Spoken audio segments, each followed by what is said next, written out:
What's up, guys? Today we're going to be talking about how the hell you make music library tracks.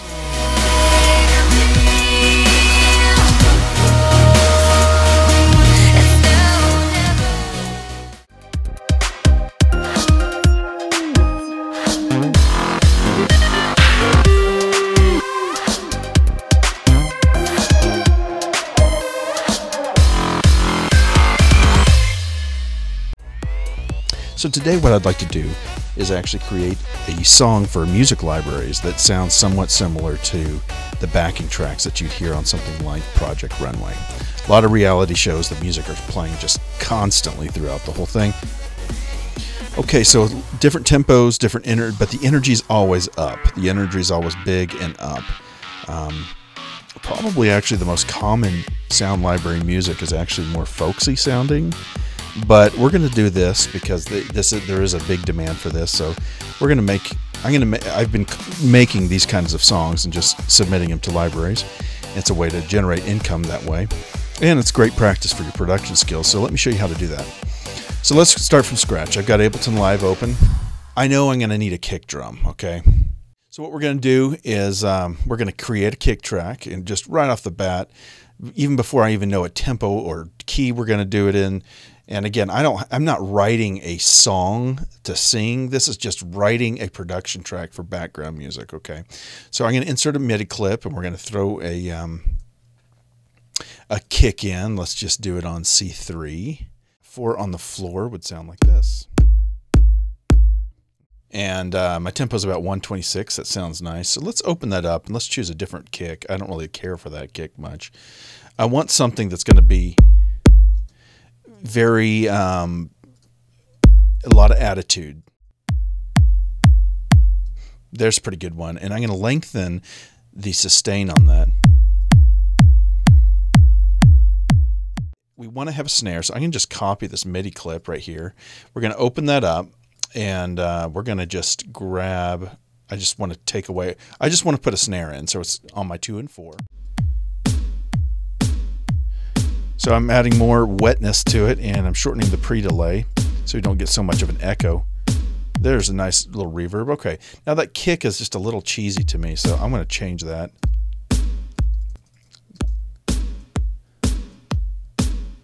Just tune this so that it falls on a C sharp. And that's actually good, because what happens here is I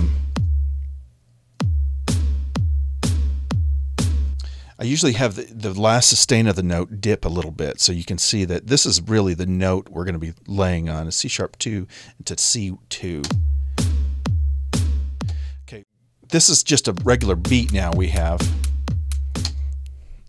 Actually, let's do something a little different. Let's make this hi-hat part a little more interesting, because right now it's on the offbeats. And that's fine. Actually, we are going to want that. So let's make another hi-hat. And I want to just make this just a little bit different, okay? Where you do this. All right, that gives a little bit more shuffle. But now let's add something cool at the end of that. So now let's change this. I keep changing my mind as I go, so forgive me here. We're going to add...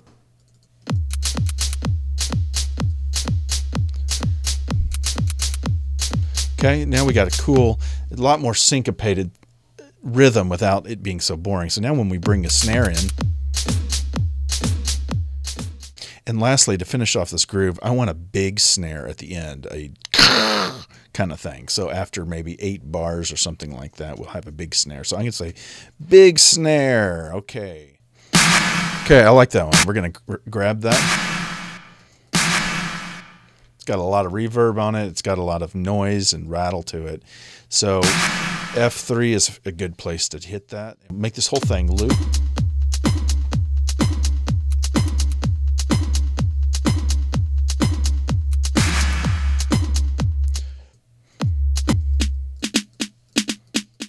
So as I was thinking about this, I realized, you know what, I'm going to need some more cymbals. My buddy KJ Saka gave me a pack. He actually gave a free pack away a while back. I'm going to use this one, and I'm going to add it in. Now we have a little more of a stereo effect. I'm going to pan that a little further to the right, left, and right. So now let's add a synthesizer. My go-to is Massive, of course. Anybody that knows me knows that I love the synth. So I'm going to actually just grab the, because I'm just going to be using literally one note, and this is going to be on the C. Okay, so this is a little high. Let's put it down to C. And what I want to do is actually now find a sound that I like, and we're literally just going to start with a sound, and then we're going to modify it.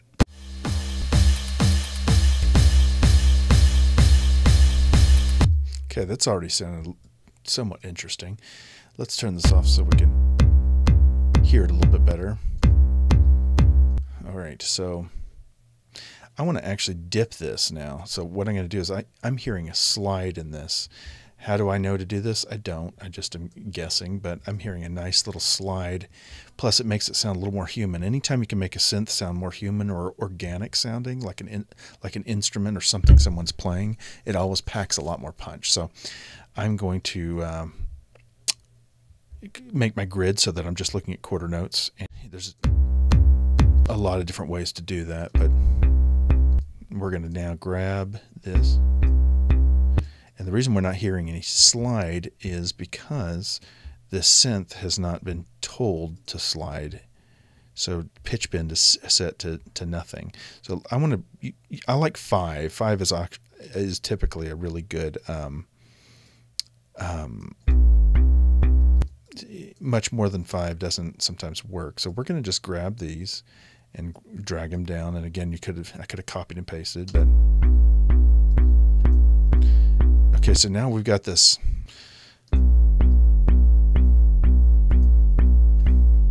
That's kind of cool right there. Now, it doesn't have enough grit to me, the synth, so let's work on the synth a little bit. I don't know why I closed that, but let's work on the synth. So I've got a really cool deep sound. I'm only using 2 oscillators here, as you can see. One of them is really low, and one of them gives sort of the attack. So we have that, definitely have that bass there that's providing that. But I want a little bit more grit. So I don't know what I'm doing, but I'm gonna change this one to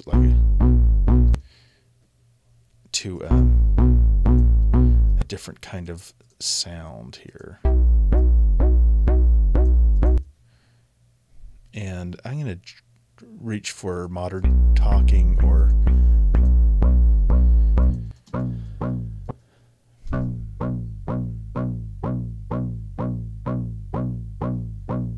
and let's turn off any kind of reverb. Okay, I want that to growl a little bit more. So to do that, here.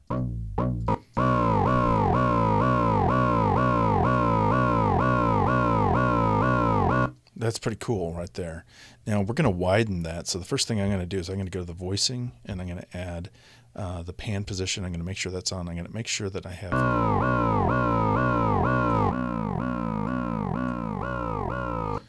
If there's too many voices besides 2, it's hard to hear the stereo effect. Okay, and now I can hear how that's going to sound a lot.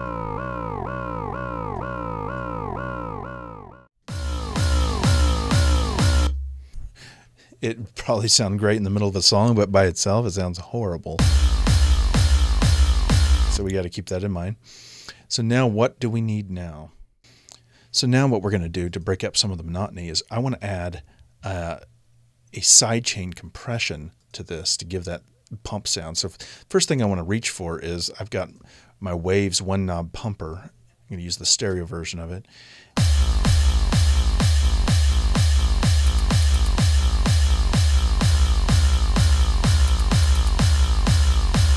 So that kind of gives it, but let's try something else. Let's try just throwing in a compressor on top of this, and we're going to sidechain it to the kick. We're going to crank the ratio. We're going to drop the threshold. And we're going to make the release really fast. The attack really fast.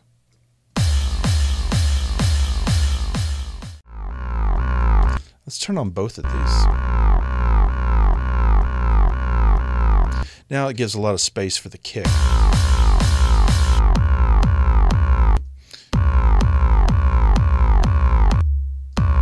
It's a little too much bass in this, and so I'm going to EQ that out right now. I'm going to shelf that out. See all that mud down there? We really don't need a lot of that mud. In fact, I might even want to boost a little bit of this.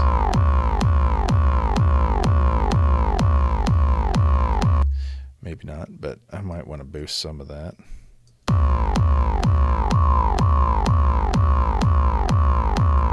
Give it a little bit more throaty sound. Now I've got it sounds like my panning is kind of doing some weird things, so I actually want to pull this back so that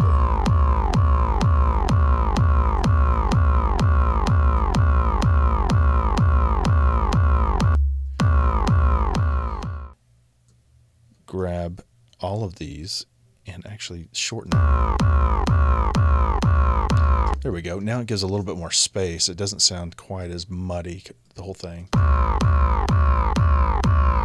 And now we're going to add another synth to this. But before we do, I want to add another layer, another oscillator to this. So, again, we're going to have to listen to this. And we're going to add another saw wave.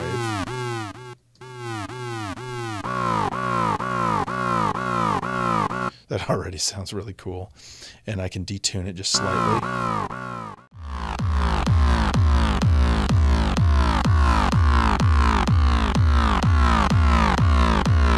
Now that's sounding way better. It sounds a lot more modern. That you can really hear the frequency spread, and it's kind of cool.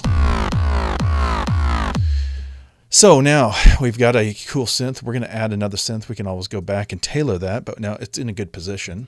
We've got a good kick. We've got some good cymbals. Those are actually recorded live, so they definitely add that live flavor to it. And we're going to drop another version of Massive on this right here. So that's it for this week. That's just the beginning. That's just getting a groove down for one part of this track. Next week we're going to build on that, and I'm going to show you what you can do with it. So stick around. Don't miss it, because it's going to be awesome. And stay frosty. Keep writing. Let me know if you have any comments, and subscribe.